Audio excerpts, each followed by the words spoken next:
Bismillahirrahmanirrahim. Жолым болмай жүр, не істеуге болады? Жолымды ашатын дұғалар бола ма? Бірінші мәселеде бұл дүние сынақ орны. Сондықтан Аллах Тағала бізді түрлі жолмен сынайды, яғни тоқшылық және аштықпен, байлық және кедейлікпен, денсаулық және аурумен. Сондықтан да кейде өзіңіз айтқандай, кей кезде жолымыз болмай жатқанын табиғи нәрсе деп қабылдауымыз керек. Рас, кейде жолымыз тым ұзақ уақыт болмай қояды. Осы жағдайда мына нәрсені ескерген жөн. Біздің жолымыз болмауына бастапқы мәселеде біздің күнә қателіктеріміз себеп. Осындай жағдайда не істеуіміз керек? Ең алдымен тәубеге келуіміз керек. Біз пенде болғаннан соң, қандай болғанда да қателесеміз, күнә істейміз. Осы себептен күнәһар екенімізді мойындағанымыз жөн. Әрі біліп білмей істеген күнәларымыз үшін өкінгеніміз жөн.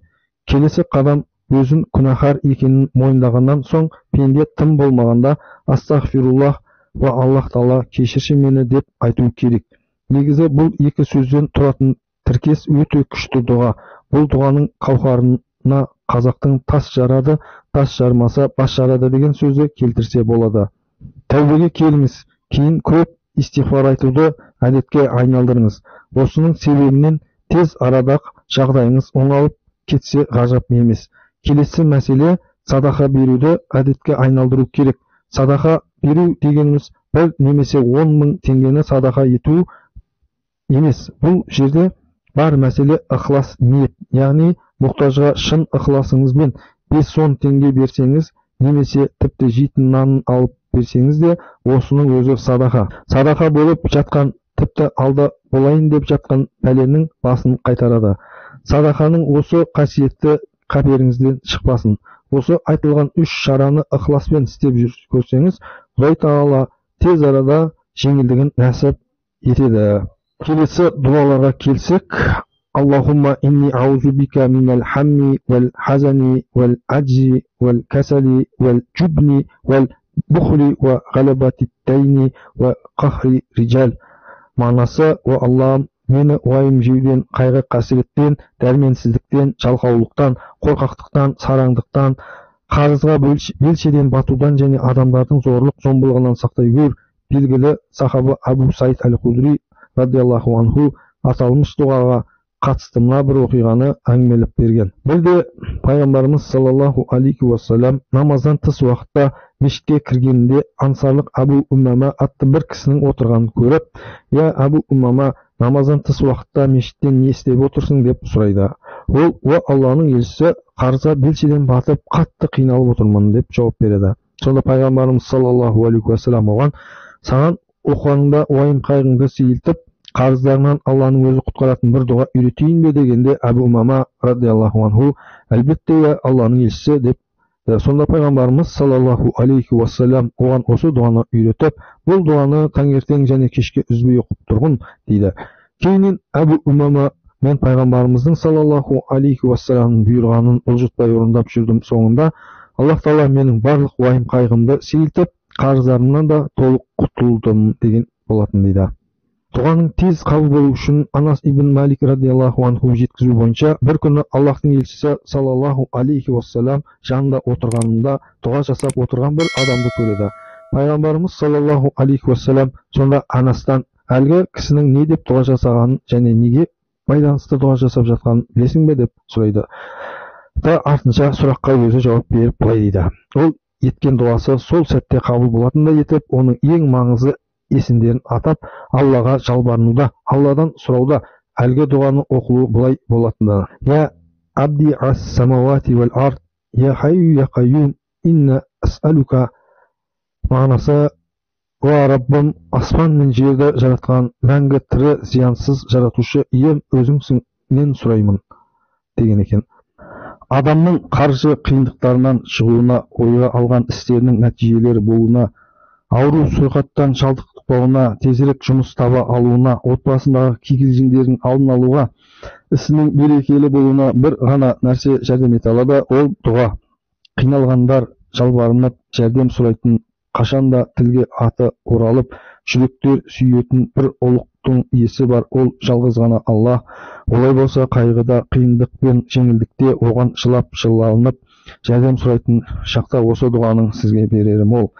Müminlerin anası Ümmü Selam, oğan Allah razı olsun, былай дейді: "Мен Аллахтың елшісінің саллаллаху алейхи вассалам, егер Алланың құлдарының бірі қайғыға тап болып, расында біз Аллаға тиесіліміз және Алла қайтарыламыз.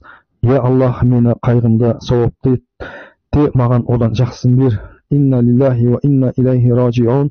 Аллахумма журни фи мусақати ва хулуб ли хайран минха" десе, Аллах Тағала міндетті түрде оның қайғысы үшін сауап жазады және оған айырылғанның орнына да онан да жақсысын береді дейді. Мазасыздыққа душар болған адамға мына дұғаны берер: өте мол дұға жасауды жақсы білген адам уайымдап мазасызданбауға лайық. Аллах өте жауапты әрі естуші, қабыл алушы. Жаны қиналып күйзелген адам жалбарынып дұға қылса, ол қабыл алады.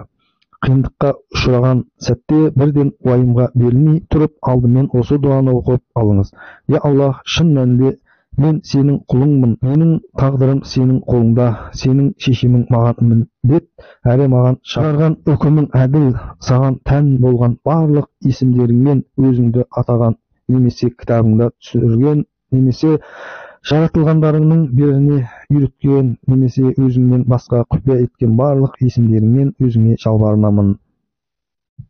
Құранды жүрегімнің көктемі, кеудемнің нұры әрі мазасыздықым мен уайымды әкетуші етегір деп дұға жасау керек. Аллахумма инни абдука ибну абдайка ибну аматика نسياتك بيدك معدي في حكمك عدل في عقدك أسألك بكل اسم هو لك سماوات به نفسك وأنزلته في كتابك وعلامته حاثا من حقك واستعارك به في علم الغيب عندك أن تجعل القرآن ربي قلبي ونور صدري وجلاء حزني وأصحاب حمي. Және де Алладан жәрдем сұрайтын кезде мына дұғаны міндетті түрде оқыған жақсы. Бір жағдайдың үнемі жалғаса беруі мүмкін емес. Жақсылық, кеңшілікті күту ғибадаттың ең абзалы. Ендеше сіз сол жақсылықты сабырмен күтсеңіз де Алладан жәрдем сұрайтын мына дұға бар. Абу Уммам былай дейді: Алланың елшісі саллаллаху алейхи ва саллям Аллаға көптеген дұғалар жасайтында олардың біз есімінде сақтай алмайтынбыз дейді. Сосын бірде біз оған: "Ей Алланың елшісі, сен Аллаға көптеген дұға жасап, оларды біз есімізде сақтай алмадық" дейді. Бұнымызға пайғамбарымыз былай дейді: "Сендерге осының бәрін біріктіретінді үйретейін бе? Былай деңдер" дейді: "Я Аллах, мен өзіңнен сенің пайғамбарың Мұхаммед саллаллаху алейхи ва саллям сұраған игілікті сұраймын және өзіңнен сенің пайғамбарың Мұхаммед саллаллаху алейхи ва саллям сыйынған барлық зұлымдығынан сыйынамын. Көмекті өзіңнен ғана сұрап қажет, ал дұғаны қабыл етуді өзің ғана шешесің және Алладан басқа ешкімге күш-қуат жоқ" деп дұға жасап үйреткен екен. Арабшасы: Аллахумма инни ас'алука мин хайри ма ас'алака минху набиука Мухаммадин саллаллаху алейхи ва саллям бика мин шарри мас'аса минху набиука Мухаммадин саллаллаху алейхи ва саллям ва антал мусана ва алейкал мукта ва лака хаула ва ла куввата илля биллах. Аллах Тағала Құранда өзі құлдарына біз сендерді аздаған қауіп-қатермен, аштықпен және мал мүліктеріңмен, жақын жандарыңнан өнімдерінен айыру арқылы сынаймыз дейді. Бақара сүресінің 155 аятында: "Уәләнәблуаннакум бишайъин минал хауфи вал жуъи ва нақси минал амвали вал анфуси минас". Аллах айтады: қашанда ақиқат және мұндай бір жақсылықтың болуы мүмкін. Мұндай жағдайды жолмен жабылып қалдыға балап көңіліңізге уайым ұялатқан тыңғырықтан шығудың оңай жолын іздеуге асығыңыз. Оның оңай жолын осы дұғалардан таба аласыз делінген екен.